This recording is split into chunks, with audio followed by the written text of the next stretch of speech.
Hello moviegoers, and welcome back to another episode of my Saucy Opinion. Today we are talking about a highly anticipated horror movie that finally came out, which is Weapons. I think I only heard about this movie maybe once or twice. Once through you, and then maybe we saw a preview during a previous movie, but I didn't really know it was coming out. I didn't hear too much about it. I didn't know when it was coming out. And Ben goes, hey, Weapons is coming out this weekend. And I was like, okay, guess we're going to see Weapons, huh? So if you've seen a trailer for this movie, it's obvious you know the plot and what's going on here. But let's cover it. At 2:17 in the morning, an entire classroom of children went missing. But only the classroom of a single teacher. Why just that teacher's classroom?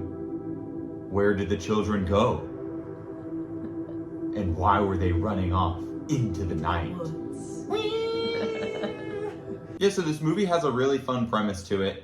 It's kind of a horror mystery where you're following the characters in the plot on how they kind of figure out what's going on. In a world of remakes and non-original movies, I loved having an original movie. Like something new. Something you hadn't seen before. The poor baby. Oh, you poor baby. Poor Karma. She's sad. She got some allergies. She's suffering from allergies. Feel your breast. You just want some nose. So this movie is actually oriented in kind of an interesting way, which I think kind of helped with my enjoyment of the film and kind of the mystery. So it sounds weird to say, but the way you watch the movie is you're kind of rewatching the same 30-minute scene, if that makes sense. But every time, it's from a different perspective and a different character. So I think there's like 6 characters they go through. Maybe like where 4 or 5. You're watching their experience of what happened when these kids went missing. How did they go missing? How were each of these like characters playing a role in this whole like overarching mystery? I think that really helped with some of the enjoyment because you're kind of rewatching the same stuff, but then you're looking out for little Easter eggs and like, oh, how's it going to change now that we know this? Or, oh, now this piece of the puzzle's been connected. Got anything to say about this one, Karma? You heard it here, folks. Weapons is good. This movie had some good pacing in it, too. There were a couple moments where it felt like maybe the tension was cut off, but it also kind of helped with the flow of telling each person's story. So it kind of builds up to that climactic moment. Then it kind of restarts and flops to your next character who may also be in that same climactic moment, and you're watching how they got there as well. Going off of that, kind of relating to, it did have good pacing, like he said. There weren't really many slow parts into it in the movie, where it just kind of kept going and going, and you went from story to story, and it kind of picked up on previous actions and then built even more. Maybe, no, really, I don't think there was really many slow parts. They did a good job with casting here, because they did release what the original cast was supposed to be, and man, am I happy we got this new cast. The only character who stayed was, I think his name was James. He was the character with the skateboarder with the long hair. He was the only one from the original crew that made it past, but I'll put it up on screen. I just know Josh Brolin's character was originally supposed to be Pedro, and I think that it going for Josh Brolin adds a lot more, like, I want to say fear, because it's supposed to be a horror movie, and Josh Brolin adds that intimidation where you're scared if he's yelling at you or the camera. You know what I mean? Because it's just intimidating. Like, I just think out of range Josh Brolin. That's who I think of. And Goonies. And Deadpool. I just think Josh Brolin was able to do a lot better like job with this role here. It felt like he had like personal experience or something with it. Like his child was taken, you know? You really felt it. Nice. Oh, okay. Oh. Switcheroo. And then you had the return of not just Karma, but Silver Surfer, Julia Garner, who I thought did a great job in this movie. I'm loving seeing her in more projects because she's a great actress. This movie really did a good job of building some tenseful moments. So some slight spoilers, if you don't want anything spoiled here, maybe move on out. First of all, I want to talk the car scene. Oh my goodness, the stress and tension I felt. Holy cannolis. If you know what I'm talking about, you know what I'm talking about. She doesn't know what I'm talking about.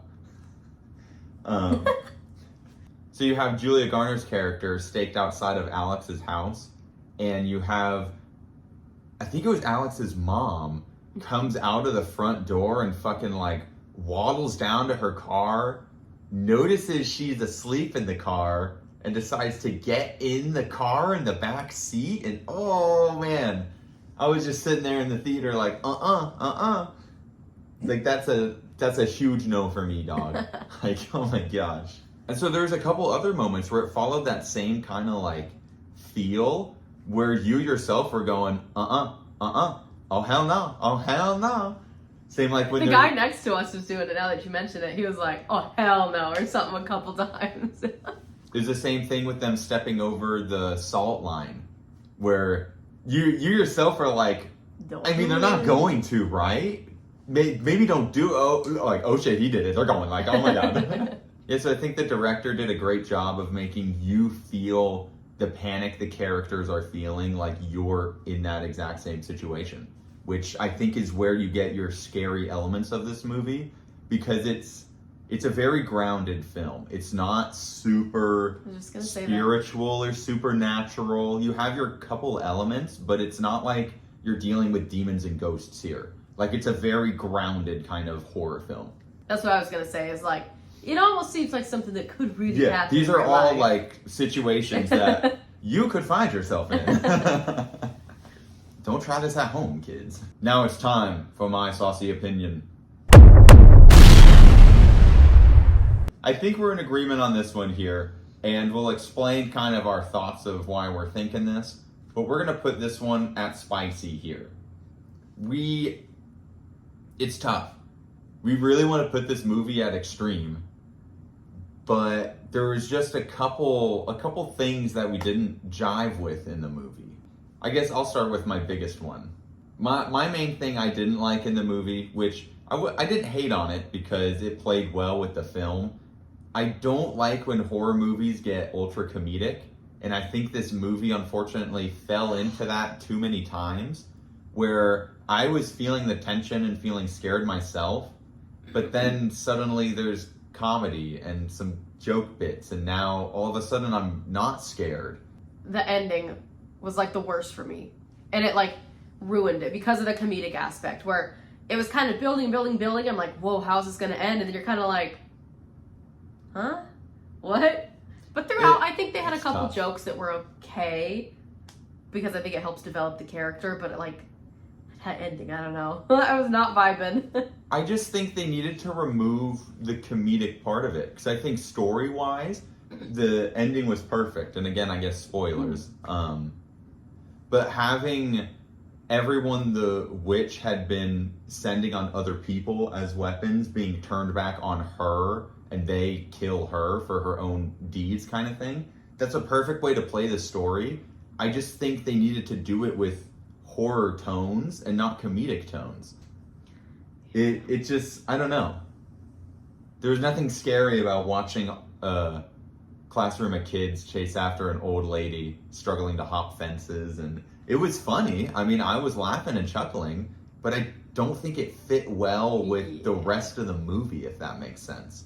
You're laughing out of ridiculousness, not like, oh dude, this is so good. Like, I don't know if the aunt's character should have been dressed like a clown, because there was a couple moments throughout the movie where I was scared myself, and then seeing that character, I lost all tension and fear because it just looked goofy, and it didn't place for me, I guess. I didn't know that was like a part of it. So the couple of like jump scares in there, they got me. I didn't think they were ridiculous. It made it look even scarier to me, the way that she looked. Okay. Well, see, there you go. Maybe I'm just an oddball out here, where I thought it was too goofy, where it was almost not scary. It kind of felt like a Ronald McDonald kind of thing. I don't know. You don't like clowns, do you? I don't like clowns, and I thought it was funny. Too much comedy is what he's vibing, saying. And then our other point with the movie was we wanted at least give us some backstory of why is the aunt even doing these actions in the first place? Why did she come to town? Is she even part of this family? Did she kill the aunt and replace her? Just a little bit. And I think I heard announced that they're making a whole prequel movie about the aunt, which I'm like, I don't know if we need that. I would have rather just had a little, give me 10, 15 minutes of background. It was already a long movie for a horror movie. Yeah. So I don't know. So that's what's holding it down here at Spicy instead of Extreme. It just felt a little, I guess, yeah, anticlimactic, like she was saying. We just had some unanswered questions. I think you're excited because you're like, who is this girl? What is she about? Why is she here? Why is she doing these things? And you don't find out anything. Mm-hmm. Where you're like, oh, okay. Weapons. Were you weaponized? Did you see it? What did you think? Are you like us where you're thinking it was pretty spicy? Did you not like it? Was it the best horror movie you ever saw? Seen it? I don't know. Seen it, the board game. It was highly rated according to, was it Rotten Tomatoes? Yeah, all Rotten Tomatoes or critics are, it's getting great reviews everywhere. It's a good movie. You're gonna love it if you go out and see it. If you enjoyed watching Barbarian, you're gonna love this one. It has that same feel to the movie. It feels fresh. You've never really seen this plot before. It was good. I did think it was interesting. I've been seeing around social media that there was a bidding war, I guess, from this director and Jordan Peele trying to get like this movie for themselves. And I think it would have been interesting to see what Jordan Peele would have been able to do with this kind of plot and stuff like that. But we have him coming out in a couple weeks, I think, and that's Jordan Peele's horror movie. So we'll see how that goes. I'm not sure what our next Saucy Opinion will be here. I guess we may have hopped over the Gilmore too, but maybe we have to backtrack and go do that. We'll see. Hope you all enjoyed watching this episode of my Saucy Opinion here today. Hope you have a great rest of your day, and I will see you in the next video. Bye.